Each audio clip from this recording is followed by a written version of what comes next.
Bismillahirrahmanirrahim. Assalamualaikum warahmatullahi wabarakatuh. Alhamdulillahirabbil alamin wassalatu wassalamu ala asyrafil anbiya'i wal mursalin sayyidina Muhammadin wa ala alihi wa sahbihi ajma'in. Rabbi shrah li sadri wa yassir li amri wahlul 'uqdatam min lisani yafqahu qawli. Alhamdulillah, bersama saya lagi dengan Muhammad Hamdan Al-Ghazali dalam Tauhid Metafisik. Apa kabar kalian semuanya? Semoga disehatkan selalu, dilancarkan segala hajat dan urusan oleh Tuhan penguasa bumi, langit, dan diantara keduanya. Karena itu adalah harta yang paling mahal di dunia, supaya kalian bisa bekerja, berkarya, mencari berkah Tuhan penguasa alam semesta. Nah, pada kesempatan yang berbahagia ini kita akan membahas tentang video.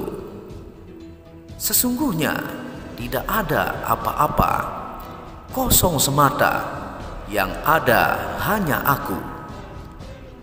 Tonton video ini sampai selesai supaya Anda mengerti, tidak gagal faham, dan tidak menjadi fitnah karena kegagal fahaman Anda. Ilmu ini adalah ilmu isi sangat dalam yang menjadi bekal bagi insan serta sebagai pembuka hidayah diri. Ilmu ini menjadi petunjuk untuk memahami ilmu makrifat. Berasal dari dalil, hadis, ijma, dan qiyas.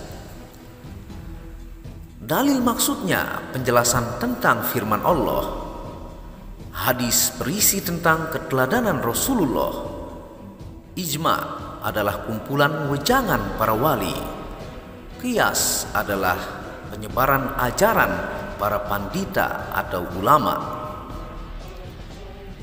Kesemuanya ini menjadi pembuka dalam proses penjelasan rahasia gaib tentang kesejatian hidup, agar hidupnya tentram, lestari dari awal sampai akhir. Setidak-tidaknya sebagai hamba apabila sudah mencapai ajal yang telah ditentukan, mudah-mudahan bahagia dalam kesempurnaan hakikat hidup. Mulia keadaannya di alam baka, jangan sampai jatuh ke dalam alam kesesatan. Adapun yang menjadi intisari ilmu makrifat ini bersumber dari hadis sabda Kanjeng Nabi Muhammad SAW yang beliau wajangkan kepada Sayyidina Ali, yakni tentang adanya zat sebagaimana tersebut dalam dalil utama dari firman Tuhan yang maha suci, dibidikkan melalui telinga kiri. Bunyinya sebagai berikut: sesungguhnya tidak ada apa-apa, karena ketika masih awung-awung atau kosong, belum ada sesuatu pun. Yang ada saat itu hanyalah aku. Tidak ada Tuhan selain aku, Zat sejati yang maha suci, yang meliputi sifatku, menyertai namaku, dan menandai perbuatanku. Maknanya adalah sesungguhnya yang mengatakan bahwa zat adalah maha suci itu tiada lain adalah hidup kita sendiri. Karena titipan rahasia zat yang agung yang meliputi sifat ini tiada lain adalah rupa kita sendiri.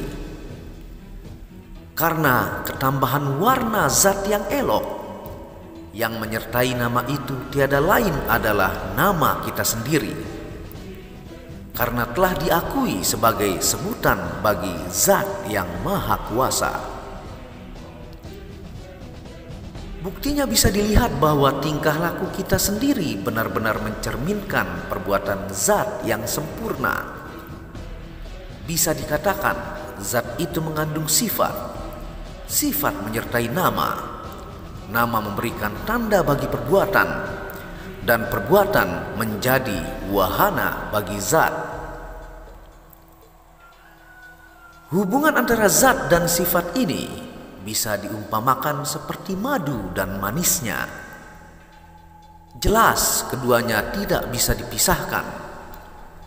Sifat menyertai nama ini dapat diumpamakan seseorang yang bercermin dengan bayangan dalam cermin tersebut.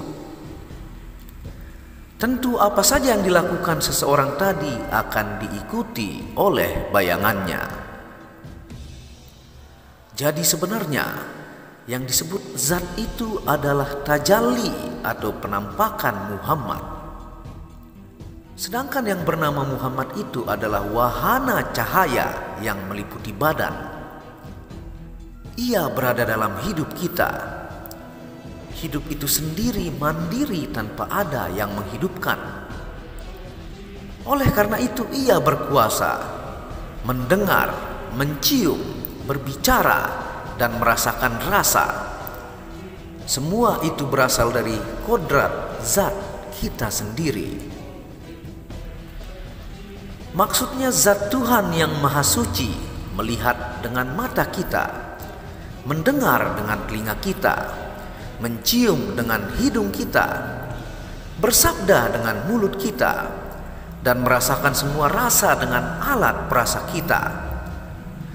Tidak perlu khawatir dalam pikiran karena wahana wahyu zat ada dalam diri kita. Maksudnya lahir batinnya Allah sudah ada dalam hidup kita pribadi. Jika dipribahasakan, lebih tua zat manusia daripada sifat Allah. Karena kejadian zat itu lebih dahulu pada zaman azali serta kekal.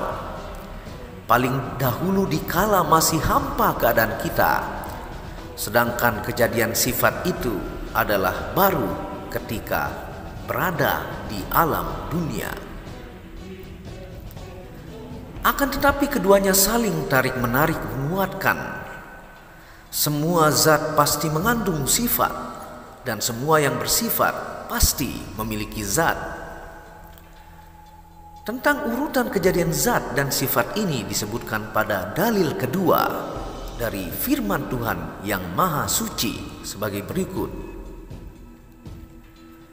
Sesungguhnya aku adalah zat yang maha pencipta dan maha kuasa, yang berkuasa menciptakan segala sesuatu.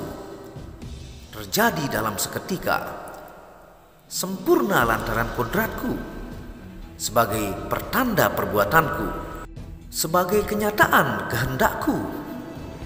Mula-mula aku menciptakan hayu atau hidup bernama Syajaratul Yakin, tumbuh dalam alam Adam makdum yang azali abadi. Setelah itu cahaya bernama Nur Muhammad, cerminnya bernama Mir'atul Hayai, nyawa bernama Roh Idofi, lampu bernama Kandil, permata bernama Darrah, dan dinding jalal bernama Hijab yang menjadi penutup hadiratku. Inilah 7 makna dari firman suci di atas sebagai berikut. Yang pertama, Syajaratul Yakin, tumbuh dalam alam hampa yang sunyi senyap azali abadi. Ia adalah pohon kehidupan yang berada dalam ruang hampa dan sunyi senyap selamanya. Belum ada sesuatu pun. Ia merupakan hakikat zat mutlak yang qadim.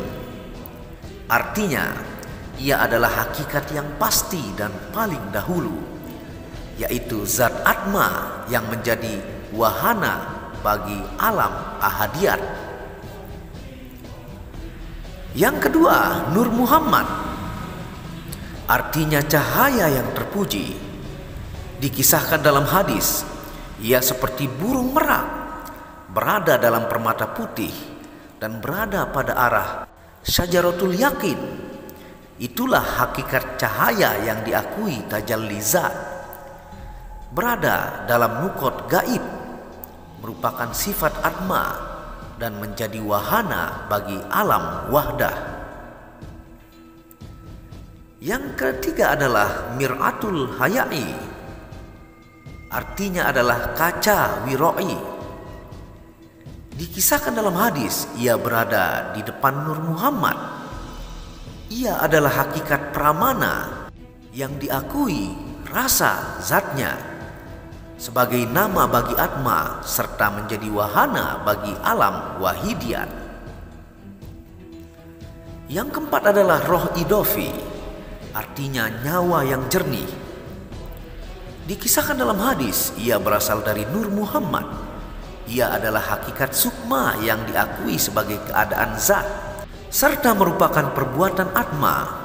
Ia menjadi wahana bagi alam arwah.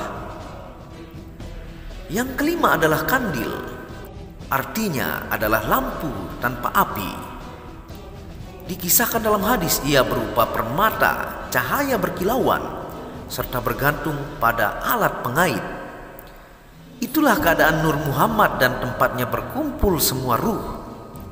Ia adalah hakikat angan-angan yang diakui sebagai bayangan zat, bingkai dari atma, dan menjadi wahana alam misal.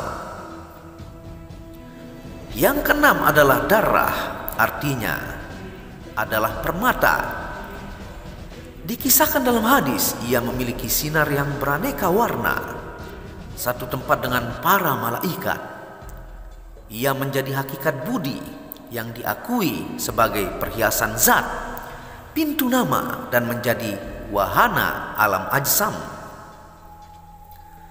Yang ketujuh adalah hijab, artinya adalah dinding yang agung dan disebut sebagai dinding jalal.